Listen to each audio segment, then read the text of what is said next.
देखिए, 2 एफआईआर अगर दर्ज हुए हैं तो उसकी कॉपी नहीं मिली है किसी को नहीं मालूम अभी तक कि उस एफआईआर में क्या है, कौन सी धाराएं कौन सी नहीं है।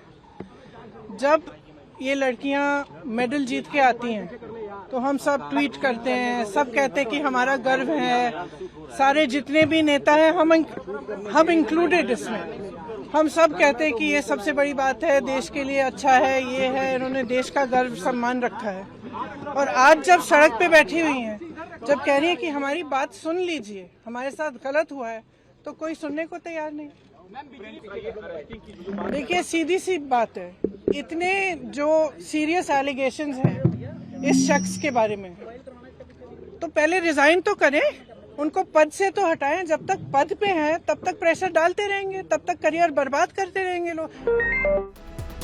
ऐसा अक्सर कम ही देखने को मिलता है जब देश की सबसे बड़ी अदालत रात में खुले, लेकिन बीती रात ऐसा ही देखने को मिला। दरअसल कलकत्ता हाई कोर्ट के जज जस्टिस अभिजीत गंगोपाध्याय के एक मामले को सुनने के लिए देश की टॉप कोर्ट रात में बैठी।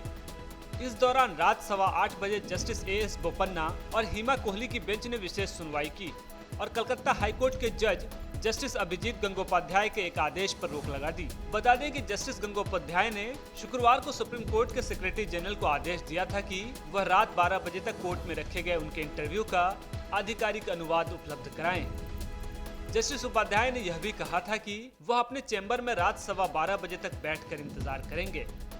टॉप कोर्ट ने उनके इसी आदेश पर सुनवाई करते हुए उनके फैसले पर रोक लगा दिया। सूडान में सेना और अर्धसैनिक बलों के बीच हिंसा जारी है। इस बीच भारतीयों की वतन वापसी के लिए ऑपरेशन कावेरी के तहत 121 भारतीयों की वायुसेना ने रात में निकाला है। वायुसेना का यह ऐतिहासिक कार्य चर्चा में है। दरअसल जर्जर रनवे पर नाइट विजन गॉगल्स के सहारे विमान को लैंड कराया गया। इस बेहद साहसी ऑपरेशन को 8 कमांडो ने मिलकर अंजाम दिया। गुरुड़ कमांडो की सुरक्षा में C-130J जैसा सुपर हरक्यूलिस विमान रात में सूडान की राजधानी खार्तूम से लगभग 40 किलोमीटर उत्तर में वाडी सैयदनी में एक छोटे से जर्जर हवाई पट्टी पर उतारा गया। वहां से 121 भारतीयों को एयरलिफ्ट कर सुरक्षित जेद्दाह पहुंचाया गया। ANI की रिपोर्ट के मुताबिक हवाई पट्टी पर विजिबिलिटी बेहद कम थी। घना अंधेरा होने की वजह से पायलट्स ने नाइट विजन गॉगल्स की मदद से यहां विमान को लैंड कराया। भारतीय वायुसेना ने शुक्रवार को एक बयान जारी कर बताया कि 27 अप्रैल की रात और 28 की सुबह तक ये साहसिक ऑपरेशन चलाया गया।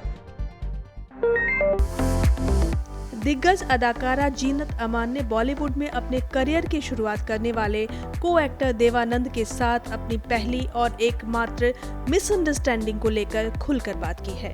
दरअसल देवानंद के बायोग्राफी में इस बात का खुलासा किया गया था कि राज कपूर के साथ उनकी डेटिंग की अफवाहों ने देवानंद को हर्ट किया था। इस पर जीनत ने लिखा कि सच कहूं तो मुझे जलन हो रही थी। मैंने अपमानित, आहत और निराशा महसूस किया कि देव साहब मेरे बहुत पुराने गुरु, एक व्यक्ति जिसे मैं प्यार करती थी।